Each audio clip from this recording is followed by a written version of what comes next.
Hey, everybody. Welcome to Dragoncast, home of House of the Dragon. Well, it's the home of many things. We've just opened our doors and allowed everything to kind of swarm in uninvited. I'm Jamie East. And I'm Chris Mandle. So, in this episode, Season 6, Episode 10, season finale. One of the best season finales? Possibly. That's what we're here to talk about. The Winds of Winter. Chris, the best season finale? I think it's one of the most successful, satisfying, action-packed, well-directed, and so on and so forth. It was, I think most Game of Thrones season finales are usually victims of fantastic season episode 9s. You know, they chose that episode 9 as the real quiz kind of thing, and episodes 10s were all usually kind of precursors for season setup, moving people around, getting people kind of letting us kind of offering us hints at where people are heading towards for next season, blah, blah, blah, blah, blah. Arya heading to Braavos, that kind of thing. Dany kind of like flying off. This one felt like it had a lot more substance in it. Bloody did it again, didn't I? Sat there talking, chatting, forgot to tell you that we're going to nip now and go to Previously On for 5 minutes to get a recap of what happened in Season 6, Episode 10, The Winds of Winter, back in 2 ticks. We begin with Loras Tyrell's trial by the Faith Militant in the Great Sept of Baelor. Loras confesses to sleeping with men, including Renly Baratheon. He gives up his family name and titles and is allowed to join the Faith. Tommen tries to leave his chamber to attend the trial, but is stopped by the Mountain.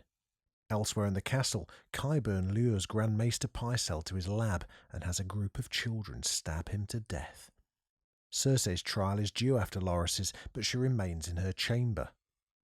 The High Sparrow orders Lancel to bring Cersei to the Sept.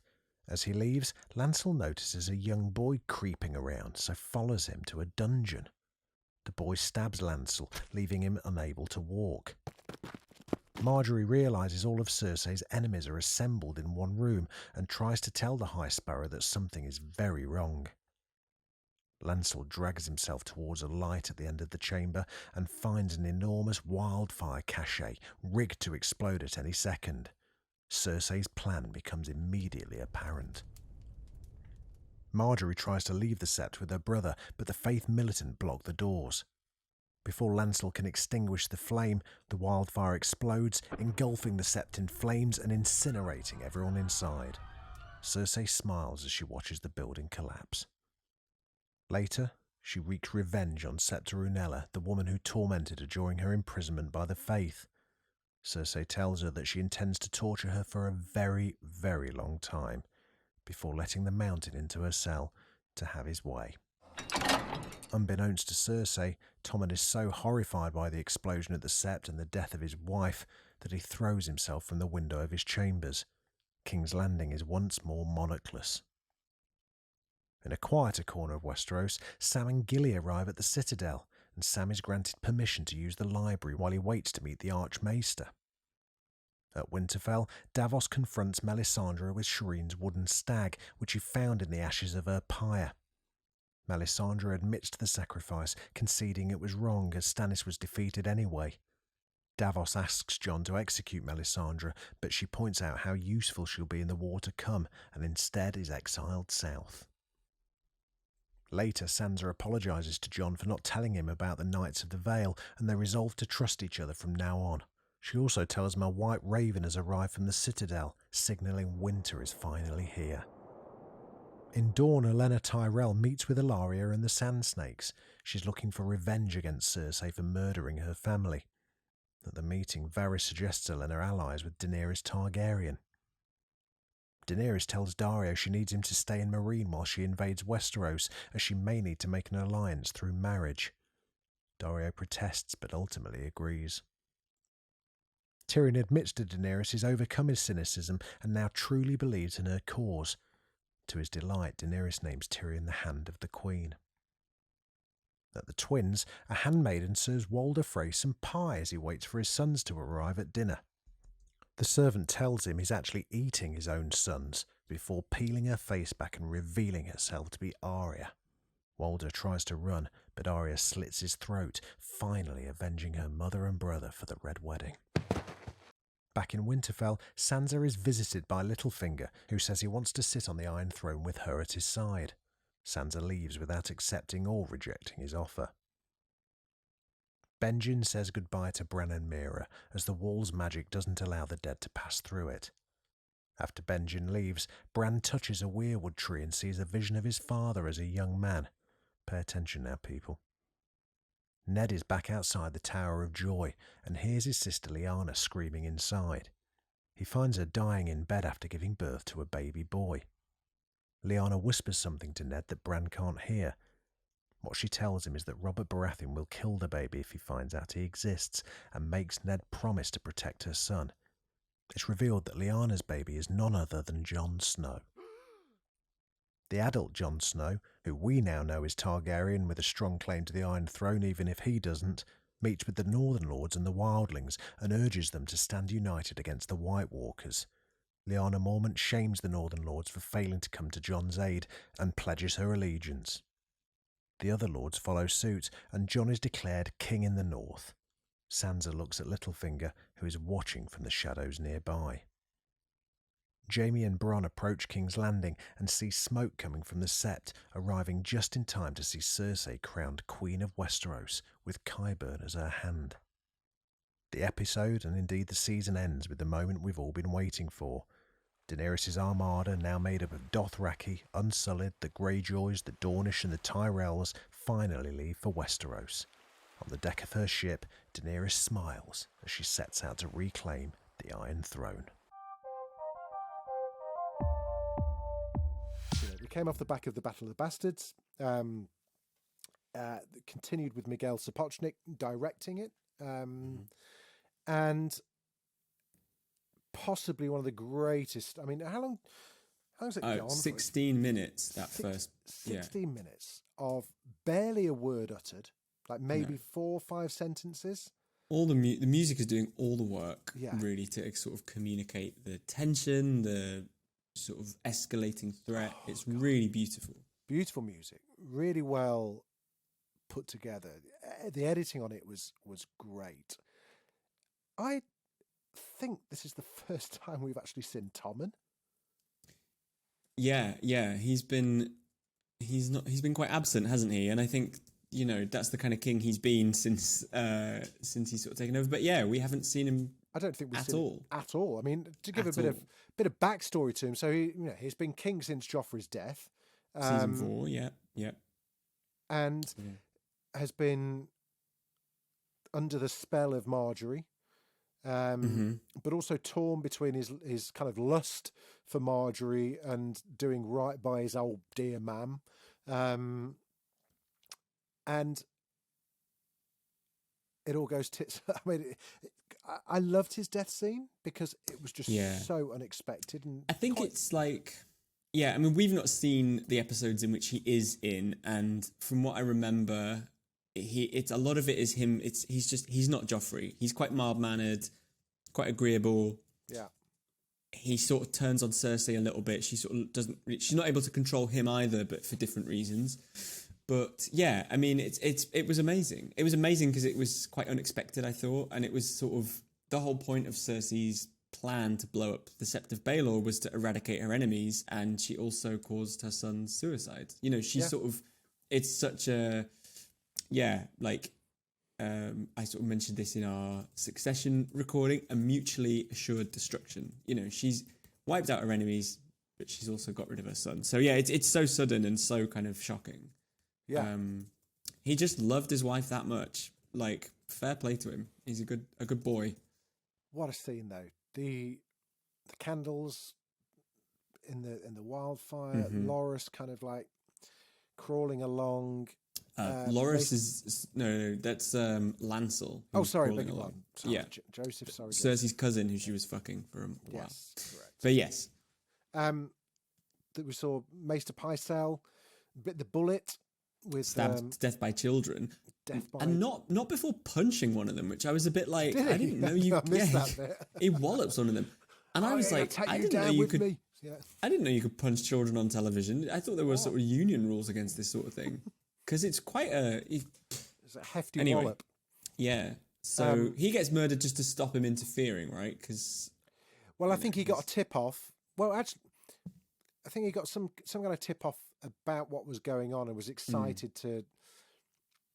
I think he was excited to see the back of Cersei, wasn't he? That was the thing. He was just. The whole thing, though, is really, I sort of don't like it, and I will criticize the show when it doesn't let us into the heads of people that do things, right? Because it's just quite annoying when you don't know why anything's happening.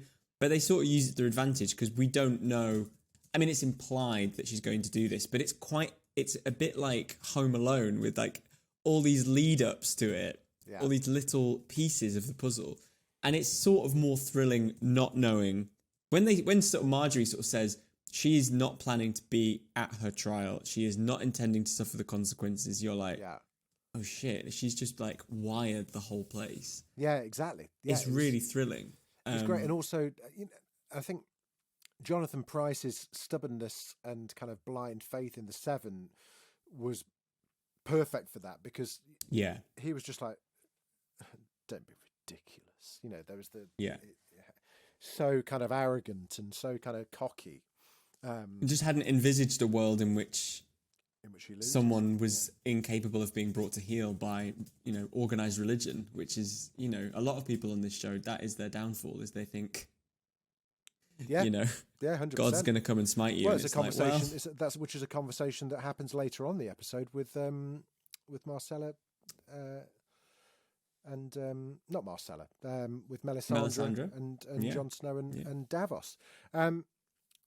Great, Cersei's costume in this episode so good, was just fucking beautiful. Do you know the little kind of scales, or they had the sigils like minutely kind of embossed on? It was just, it's the most. I saw that costume. It's in fucking insane. A new crown for her at the end. She didn't take the Baratheon crown. No, and also, I think a lot. What I would say about this point in the show, it's a very different show to the one we started watching, right? But what is improved vastly: costuming, music, direction, camera work, everything. And I think everyone in this looks amazing. Cersei's new outfit is a gown, and it has also got armor kind of built into it. And there's a real, there's actually no reds or golds from the Lannisters. It's black, it's silver. And I think they communicate so much about where she is. She's sort of this impenetrable, like, figure. Well, that's what when people go, oh, how can you spend so much money on a TV show? It's like, that's how you spend that much money. That's why a budget can go from like 3 million to 8 million per episode or whatever it was. Exactly. Because you're right, it's the costuming, and that costume would have cost tens of thousands of pounds. Yeah. Like, I'd love to know more about the crown because it's unusually minimalist for her. And quite bejeweled as well. It was quite dainty. Yeah. I thought it would be kind of... If anyone's listening... maybe we'll try and find some interviews about it. But I know when Sansa started wearing her, like, quite ugly jewellery, they were like, oh, she's got this big long chain because it's like her version of Needle the Sword or whatever. And, there's a lot going into it. Yeah. I thought the first sort of 15, 16 minutes were amazing. Just this tense, slow build. And then there's this, like, blockbuster-sized explosion that rips apart the Sept and a good portion of the city. She just destroyed thousands of people there. It was a proper. It was a terror. It was an act of terrorism. There's no other way around it.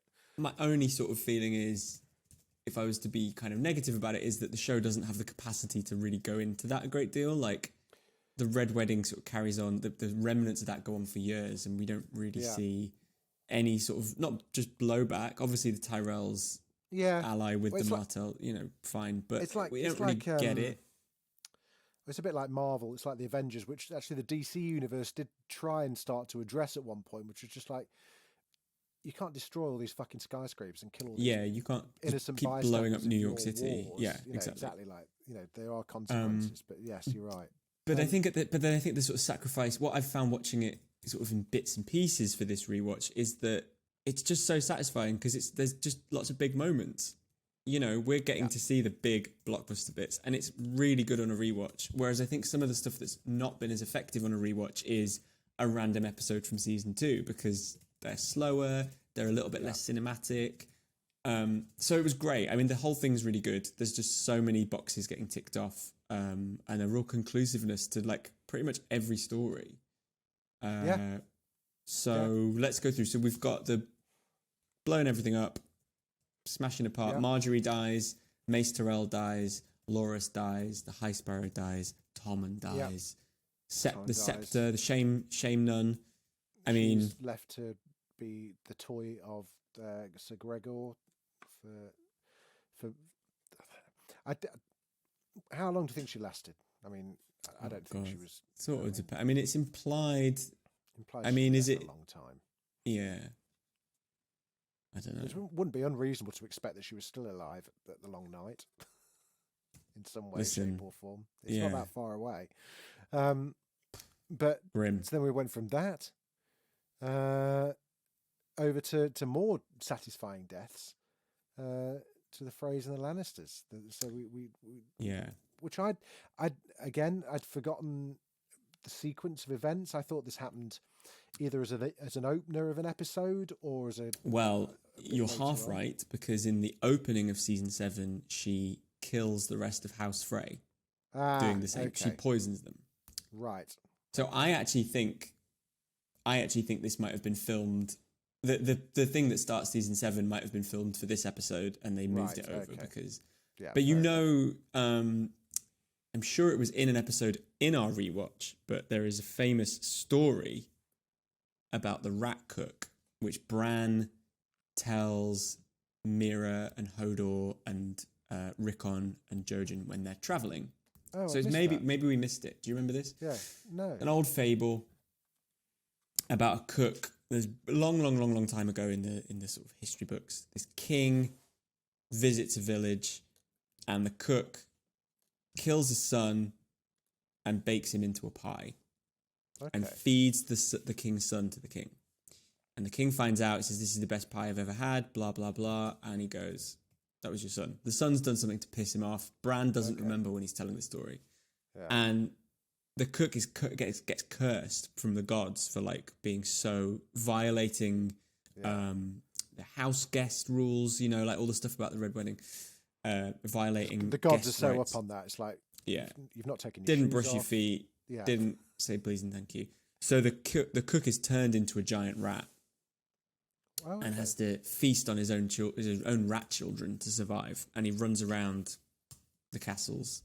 Like, wow, I missed that. I missed the whole. It's used in an episode of season 3 to explain guest right, so that you understand when the Red Wedding happens, how gross a violation that is of civil behaviour in this society. Right, and I can't remember which castle, but it is long ago. Bran doesn't remember all the finer details, but Arya doing that is a sort of reflection on that. She kills off screen the two Freys that killed Catelyn and Rob's partner Talisa. And those are the two Freys in the pie. It's gross, isn't it? Yeah, love that tied together. Thank you very much for that. It's very good. It's very good. The other thing, I tell you what I would say though, I'm a stickler for detail. Mm-hmm. I thought it looked like a really good pie. Nicely minced beef, person, whatever. And there's a thumb. Yeah. A thumb sticking out. So she must have just put that in as a garnish, right? Must have been. Yeah, just a kind of like a bit of gristle, just to chew on, maybe. But she's assassin and a cook as well, because you're right, it was a very nice pie. So she must have killed them, butchered the meat, gone to the kitchen, found a pot. Swapped the meat out? Maybe she just swapped the meat out.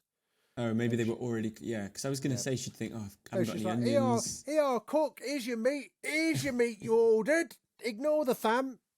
There you go. I thought she was putting masks on as every member of the kitchen. I've got to put someone on from the cash and carry now. Got to go and get a bay leaf. The pastry. I have to go and get the pre-rolled stuff. But I love that though. It's really satisfying.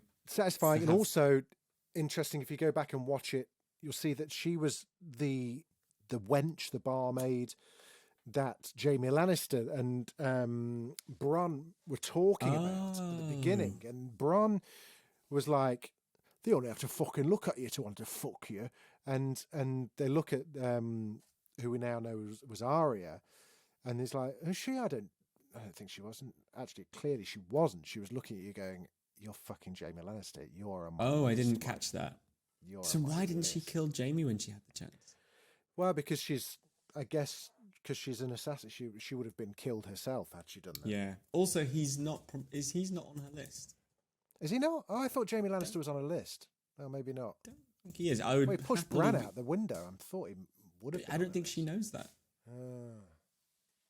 Okay, yeah, you're probably right. Anyway, amazing scene, and yeah, season 7. She opens. She bins off the whole of House Frey. I didn't remember that scene with Jaime and Walder. That was sort of new to me. About you're in power, but we put you there, and everyone hates you, and they don't fear you; they fear us. Quite mirrored Succession, the end scene of the Succession episode we've just done as well. It's like, don't get cocky, pal. You're a cunt. Yeah. And you're not really you're only in power because we're allowed. You're not successful people. You're House Frey. You're not serious people, Walder Frey. Serious people, sorry. You're not serious people. They're not. We then cut back to Cersei seeing Tommen lying dead. She didn't want him buried, like with Joffrey in the mausoleum or not mausoleum or the kind of tomb or whatever it is they have. Yeah. She asked for him to be burned and scatter his ashes where the Sept once stood, which I just thought was quite a weird thing. I don't know why. She just invented cremation, basically. Yeah, exactly. Yeah. But like, why? Yeah.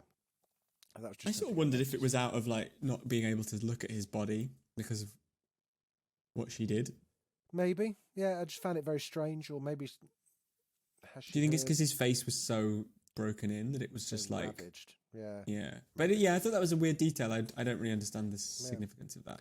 And then we cut to Bravos to catch up, and Gilly and Sam and Little Sam they are at Old Town. At Old Town, sorry, not Bravos. Which is where Alicent and Otto Hightower are from. That's why their sigil is the tower. I don't know why I said it was Bravos. Maybe. Well, they do. I think I told you that in the book, at least, they sort of go via Bravos. Okay. But I don't know if they did on the show. Yeah. But Gilly's got hold of some Australian miracle conditioner, leave-in conditioner. Some box dye by the looks of things. A nice chestnut colour. I know. A bit of a glow up for old Gilly. A sidebar. How does Gilly hold that child? She just I kept thinking this she's the whole never time. Seen him before. She holds him like a sack of spuds. Exactly. But have they not? They have they invent wheelchairs on this show at some point, and no one's invented any kind of basket for a child. Exactly. I kept thinking you haven't even got. Yeah, it's so weird. And Sam gets his big Lork's a lordy, Gov, moment when he sees how vast and incredible the library is.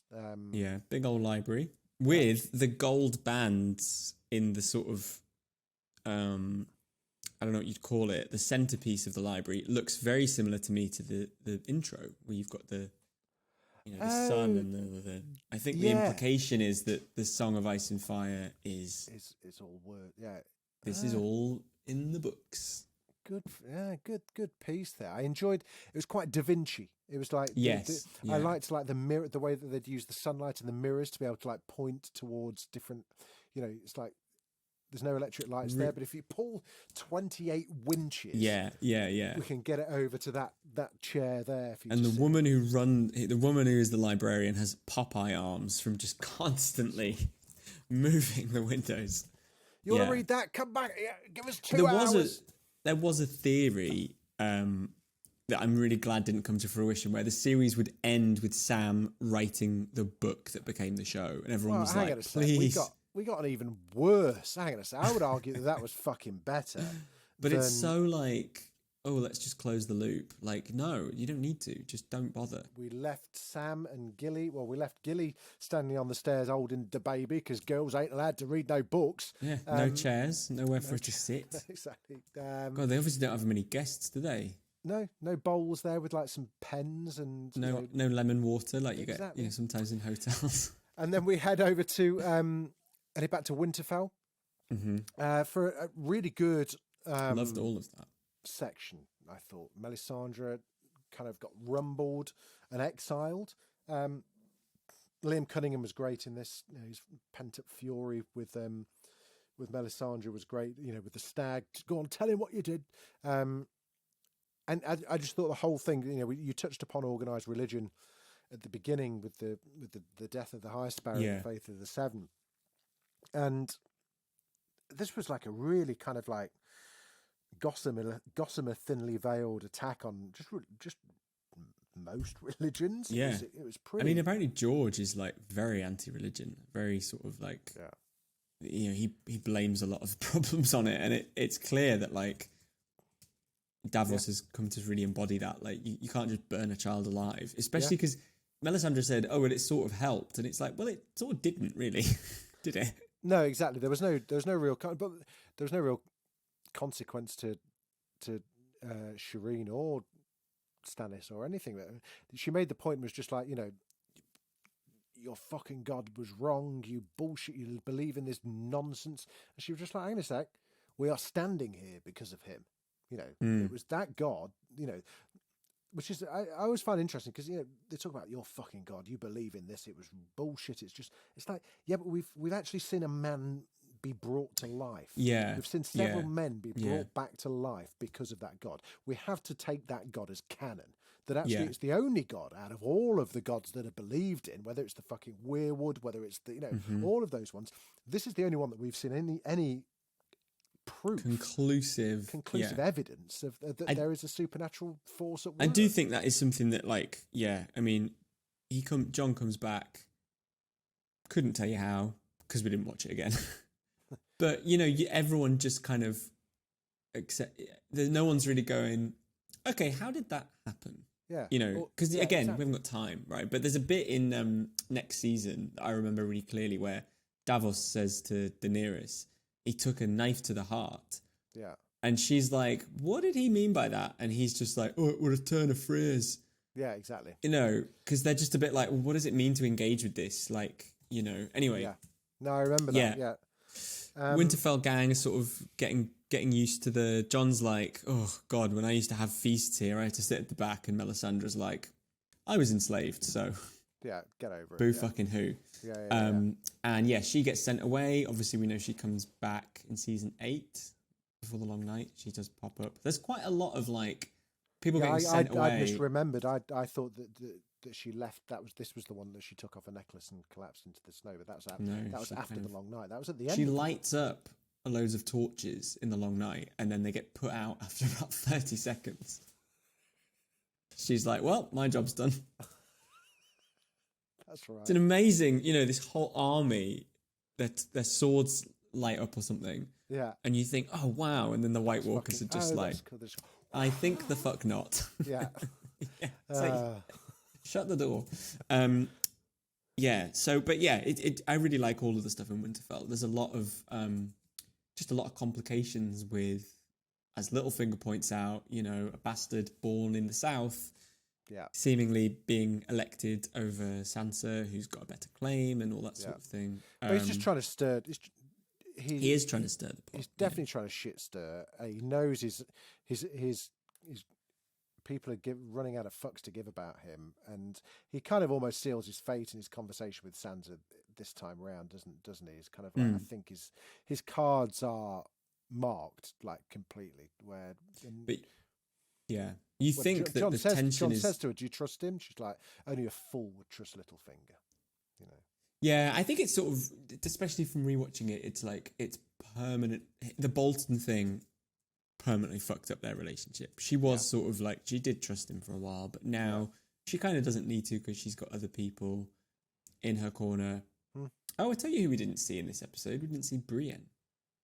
No, we didn't actually, did we? Or didn't see Brienne. Yeah. But yeah, so they sort of set up the tension for next season as between Jon and Sansa, but obviously, as we know, he goes to try and woo Daenerys, and it's actually Sansa and Arya that are the season 7. You know, they sort of freak each other out quite a bit, don't they? And yes, yeah, it's quite a good. Yeah, they meet the other side of puberty and just don't understand each other whatsoever, do they? Yeah. Yeah, it's sort of So, but anyway, I thought it was a really good up there, setting everything up. The speech about electing John and that maybe they can be a separate kingdom because the North is like bigger than all the other ones. Yeah, and Like, we got combined, it's massive. Lady Mormont kind of turned it all around, didn't she? Oh, she's so good, Bella Ramsey. Forgot how good she was. I mean, she just charming. Yeah, just electrifying. It's like really just a real scene stealer, which was difficult because it was a great scene anyway. They were really good. And also, I love the fact that Darling from Blackadder is this kind of like gruff voiced. Oh my kind god! of like, he's one of the. It's not the Glovers.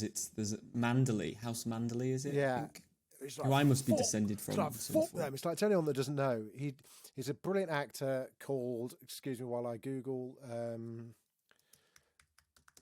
he's been in so many things, like usually kind of like Tim McKinney is his name. He usually appears in like Richard Curtis things. He was in like Four Weddings and Blackadder and stuff like that. Usually character actor that is quite, I'm going to use the word sissy. Because that was the kind of role it would always be cast as in the 80s. He was always like kind of campy. Yeah, the sissy one in the group. And so I it knew was really that was nice him, to see but him I as this couldn't. like fucking get in there, lads. Proper banter-esque kind of. Yeah, I couldn't remember his name, but I was like, I'm sure that's the guy from Blackadder. Yeah, Captain. And Don. he was in that 10%, the remake of Call My Agent. Oh, I didn't see that. Was it any good? I thought it was terrible. Right, okay. The French one is fucking brilliant. Yeah, we were going to actually start watching it. I thought. I mean, Rob is more fond of it than I was. I thought it didn't make sense. I thought it didn't translate well. No, I think it's like just because it's the guys from like W1A in 2012. Like it's just not as good as those, and I think those are amazing. Okay. Anyway, digress. Back into Westeros. So. Lady Mormont, brilliant, blah blah blah, excellent. I forgot the significance of the White Raven. That we saw like a glimpse of a White Raven leaving the Citadel or arriving from Old Town. They send them all out. They send a flock of them, and then there's a beautiful tracking shot where we watch one fly to Winterfell. And it's so understood they only send them when winter arrives that they don't even have to write a note. It's just like, I love stuff like that, but it's also the practicalities of that. They've been waiting for winter for how long? I know. That must be like the 5th generation of White Raven that they're desperately having to be kind of like interbreeding to make sure that they've got enough White Ravens to go round. The practicality. What an admin. They got nightmare one wing bigger than the other because they've been bred with their own siblings. And also, it's a bit grounded. It's a bit like Huxtable Phil, kind of like Groundhog Day kind of thing. It's like. Is it a bit like in England when it's a white Christmas if a flake of snow lands on Heathrow Airport or something like that? Yeah. How do they? What's the judge of like winter? Well, I think that's what's another thing that is they just hasn't been explored in the books or the show is that the seasons are not the same length and that some children grow up for their whole life just in winter. Yeah. Right. And so when they say, I mean, they do avoid it, but when a character will say like. How long has it been? It's like, well, how do you measure time? Because you can't do years because winters last for like seasons. 60 years. Yeah, exactly. But it's also an interesting not enough one children are going, Dad, what the fuck is winter? What is winter? Yeah.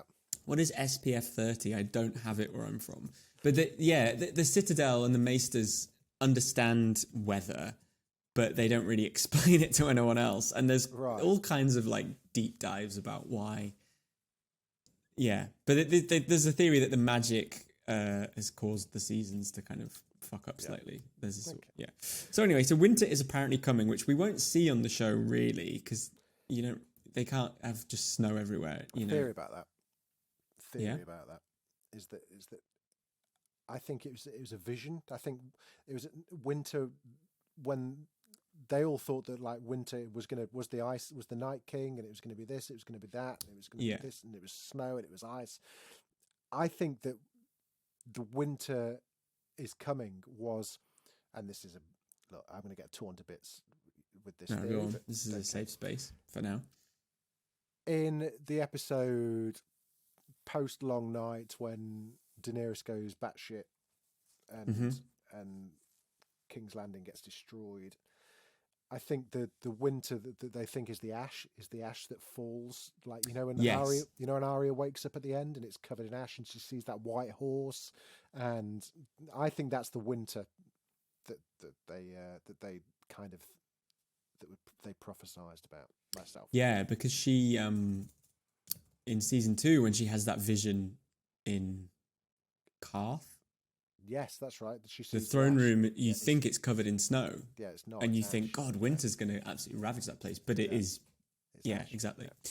But I think, it's a really tricky one to nail down. But apparently winter is here. Yeah, And they had a bit of a joke about that, didn't they? John and Sansa, they were like, oh, Oh, Dad was Dad's right. catchphrase. Fucking hell, he was always on about that bloody winter.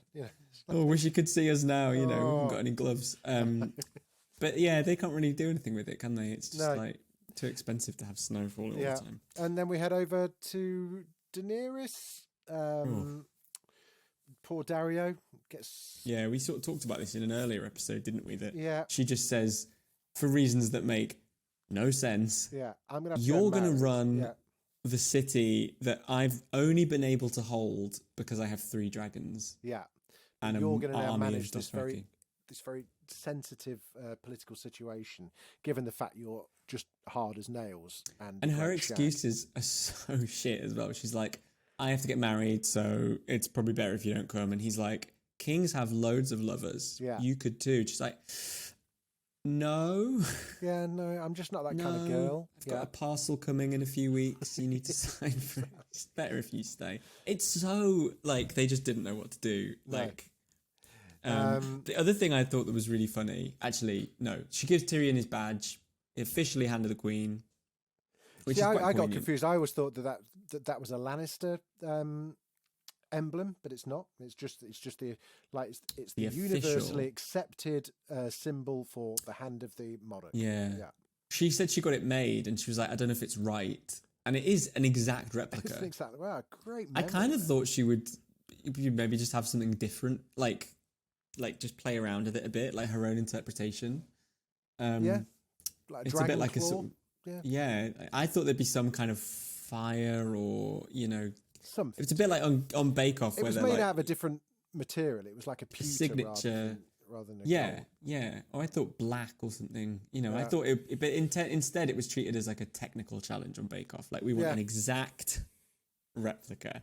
Yeah. So I thought that was quite touching. Yeah. Like he's in, and I think we're sort of going to get to the point soon where she starts behaving more irrationally. So I was thinking, no, he's not really aware that he still believes in her, basically, doesn't he? At this point, he still thinks she's the savior. And they've got the boats from Theon and Yara, so Loads of head boats. off. Loads of fucking boats. Before then, though, yes, we go, which I'm sure you're thrilled about. We go back to Dawn. Yeah. So because we haven't seen them and we didn't watch the episode they were in. Notes about that because I was just like, oh god. Well, they did get it all out of the way at the start of this season, which we didn't watch. Elaria killed Doran Martell and all of his guards. Yeah. For reasons that make no sense. For reasons that would. Yeah. She just said women are in charge now. Yeah. Sure. Great. Fine. So we go over there, and since the explosion at the Sept, the Queen of Thorns, who is very old, has travelled hundreds of miles south to quite quickly, and has decided learnt of what's gone on.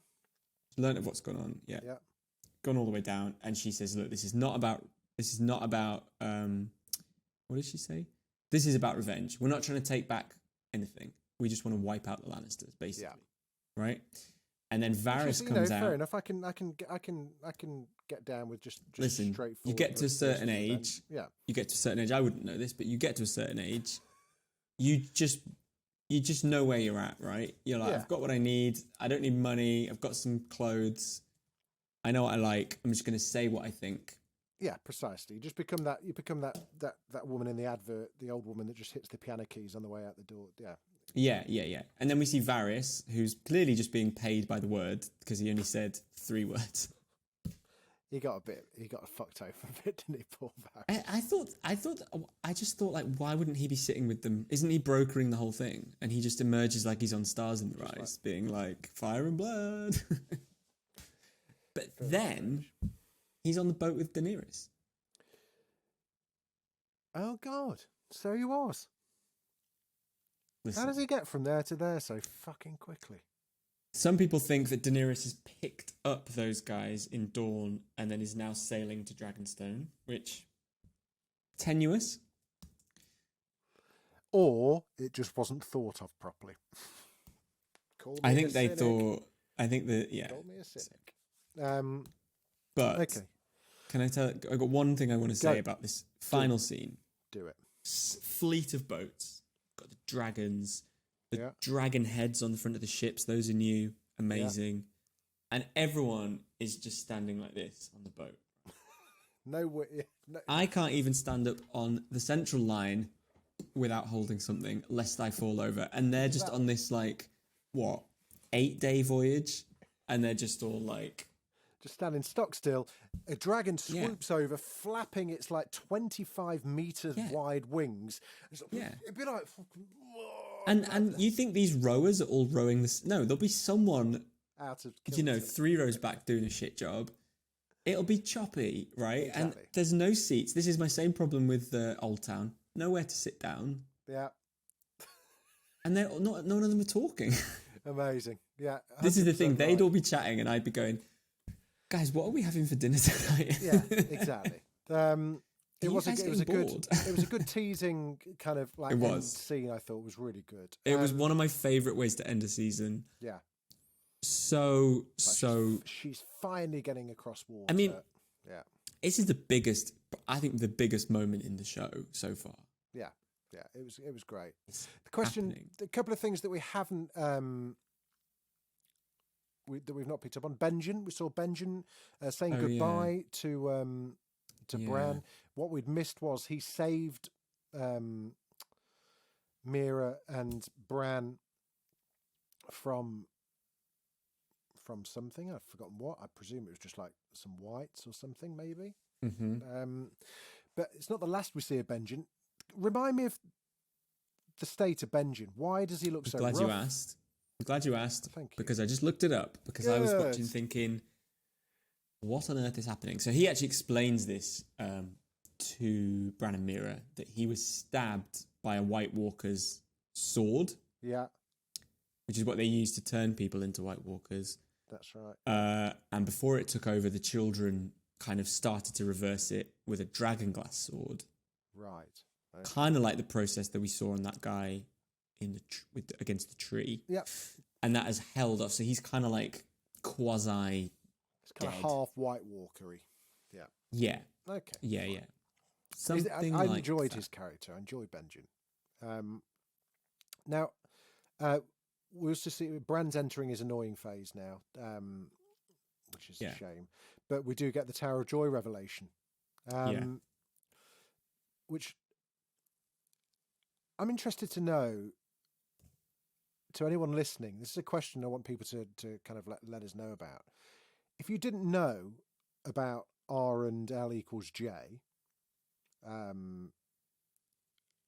what the fuck did you think was happening in that scene? Because I knew because I'd had it spoiled. It leaked, didn't it, or something? Yeah, but there must have been tons of you listening that watched that for the first time, just going, because it didn't explicitly say what was happening. You got a hint of like we had that great shot of the baby morphing into Jon's face as he was sat behind the table. So we know that Jon is Lyanna's son. Yes, by this point, but we don't know anymore. But what she does say is, if Robert finds out, he will kill him. Yeah. So I guess you're supposed to infer Robert has been wiping out the Targaryens. Yeah. Rhaegar kidnapped Lyanna, which is what we've been led to believe. Yeah.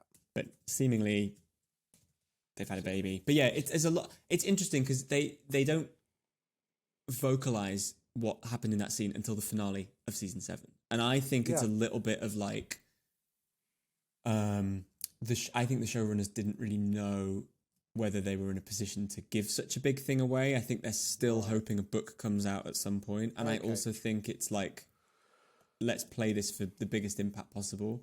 Yeah, no, but it's an odd enough. one, isn't it? Because it's because without prior knowledge of what's happening, it has no real impact. It has much more dramatic impact when you know what's going on. It's like, oh my god, I think it's a little bit of service to the book people. I think it is, and I think also unless you're a book person, you don't really know what's going on. You don't need to know that Jon's a Targaryen at this point. You need to know by the end, the revelation, like you say, at the end of season 7 is important. Yeah.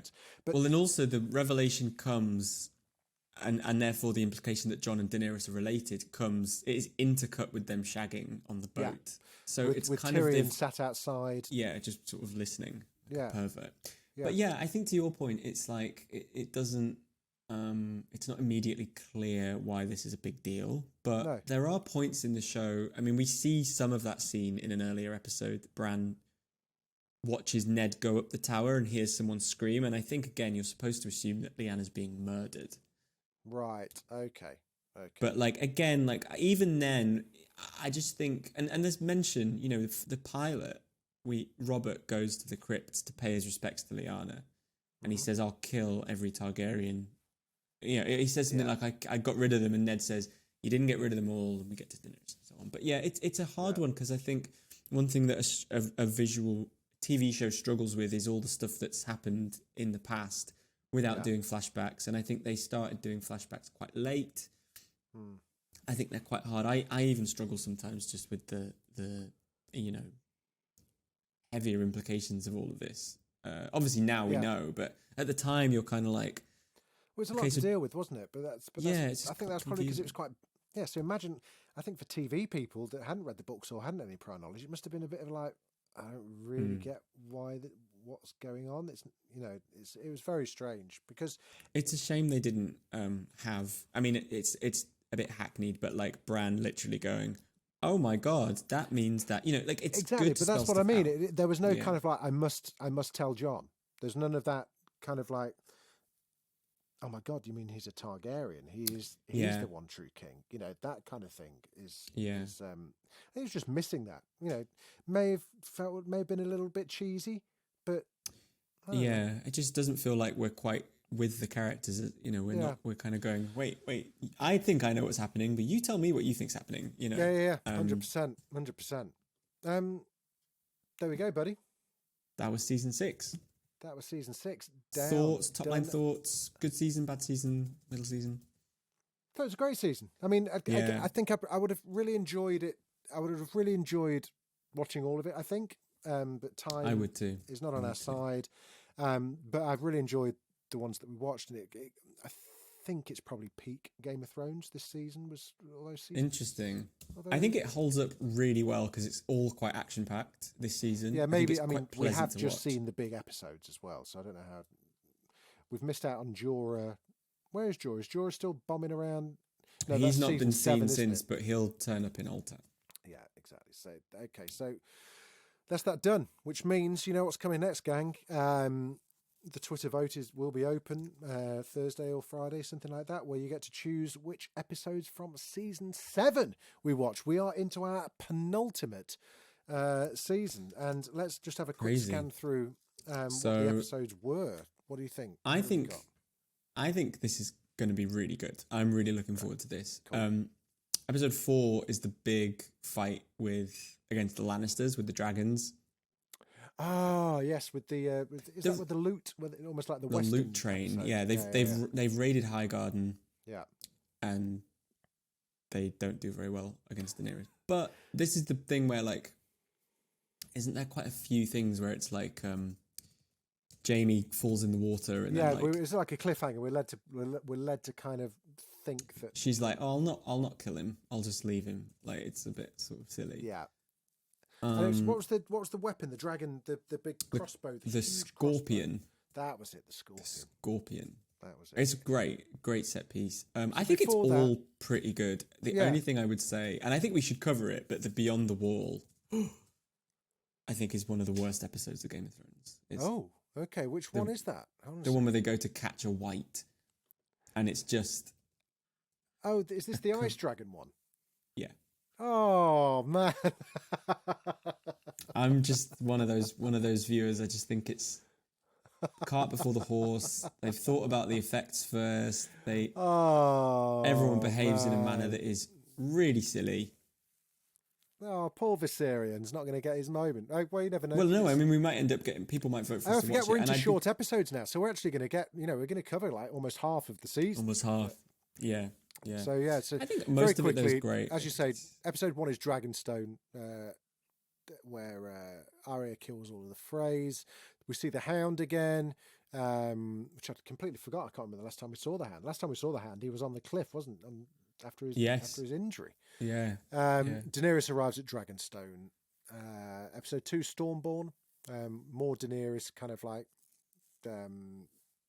plotting and planning, and she's getting been to IKEA, got some furniture in for Dragonstone. And it ends with Theon. Oh, it's when your man Greyjoy attacks the boat, and Theon has a coward. He doesn't save Yara and leaps off and coward and jumps overboard. Jon arrives at Dragonstone in episode 3, Queens of Justice, and that's a great episode. And Elena bites the bullet, tells Cersei it was me.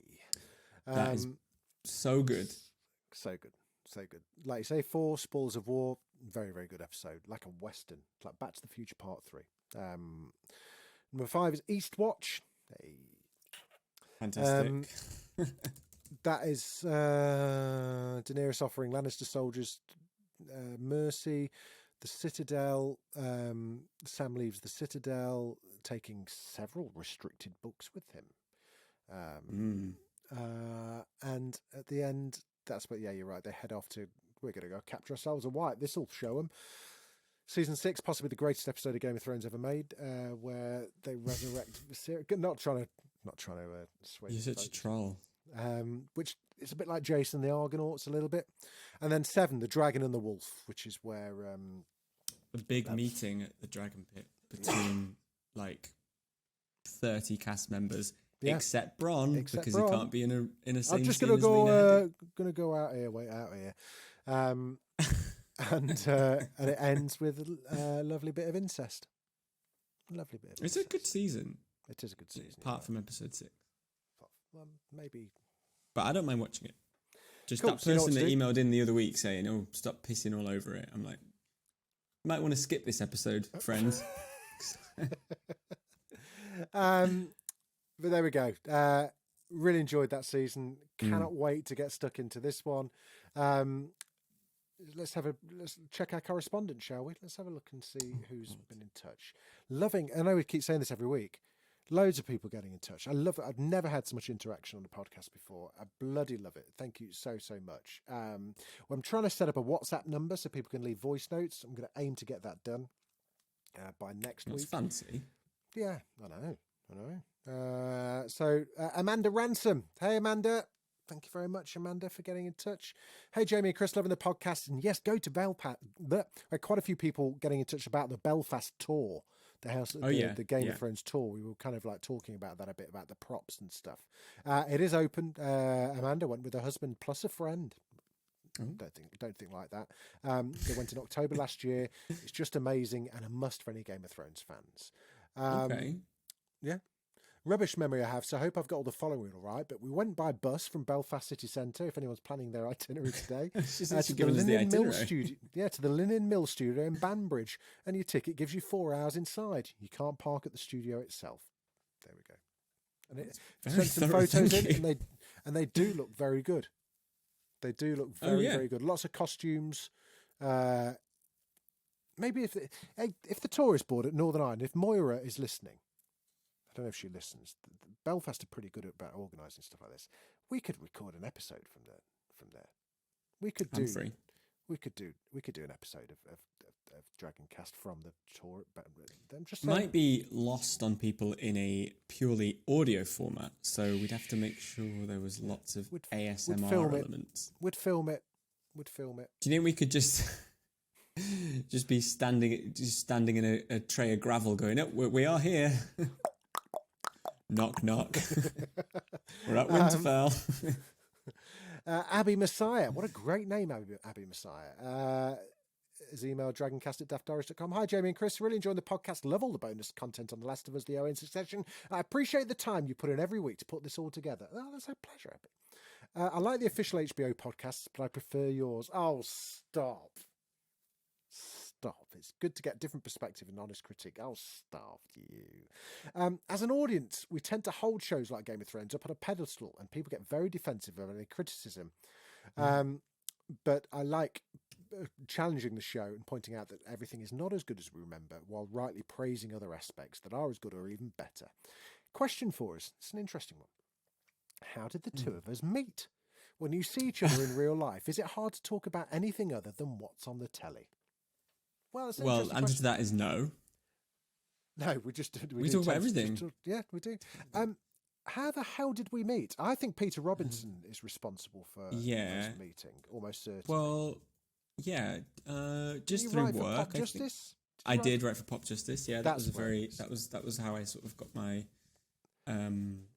I think Peter, not my breakthrough, but I was sort of toiling away as an intern at various places, not getting anywhere, and Peter and I connected, and I started writing for him, and that really helped because Pop Justice was a sort of incubator for talent in that sort of space. And I think that was when I had shared an office with Peter, and I think yes, you two were thick as thieves. Chris Mandle, aka Mando, as he's yes, as he's that's known. what Peter calls me.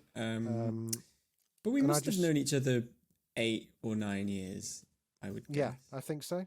And then when I was putting together last year's Succession podcast, I thought, I know just the man. No, actually, you came on, didn't you? We talk about a Watchmen. We did the final season of Thrones. You did a podcast for that. That's right. With Elio and Linda. That's right. And then you came on and talked about Watchmen. No, didn't do Watchmen. Did you do Watchmen? Have you done Watchmen? No. Oh my God, we might have found the one to watch. But yeah, when I was putting together the Succession one last year, I was like, who am I going to call? I'm going to call fucking Mando. We did a Netflix one in the pandemic. Do you remember, with James Acaster?